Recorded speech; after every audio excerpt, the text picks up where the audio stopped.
Événements les 9, 10 et 11 mai prochains sur le territoire. La ville d'Alès, le Pays Cévennes et le comité régional d'équitation organisent le premier trek Alès-Cévennes sur le site de Mercoirol, manche de Coupe d'Europe et première régionale de cette envergure. C'est très ambitieux, on avait un gros projet et on a eu le plaisir d'avoir le suivi et le soutien des politiques, des collectivités locales, du Pays de Cévennes, enfin de tous les intervenants et tous les décideurs régionaux. Donc c'est un gros enjeu, en plus le site il est vierge. Donc pour l'événement, il faut tout installer, amener l'eau, l'électricité, les chapiteaux, de construire les parcours techniques, etc. Donc c'est un énorme travail. Je pense que ça sera une très belle réussite, oui, parce que le site s'y prête vraiment beaucoup. Et justement, le choix de Mercoirol pour accueillir un tel événement sonnait comme une évidence pour les organisateurs.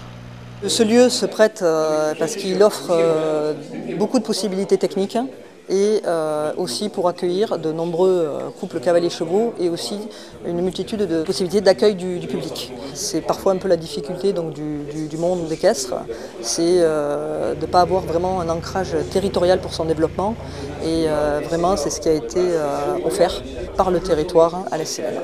Même si la discipline existe depuis une quinzaine d'années, le trek, technique de randonnée équestre de compétition, est aujourd'hui en plein essor.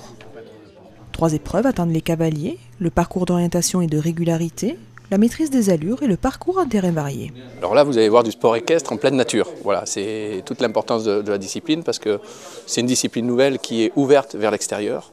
C'est un attrait supplémentaire pour les pratiquants. Le trek, ça redonne un petit peu le goût de la technicité sans perdre le goût de l'évasion. Il y a des enchaînements, des sauts, de la maniabilité.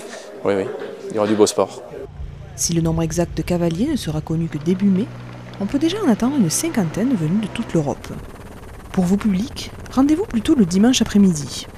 Outre la découverte du site et de la discipline, des baptêmes de poneys et de calèches, ainsi que des randonnées équestres vous seront proposés gratuitement.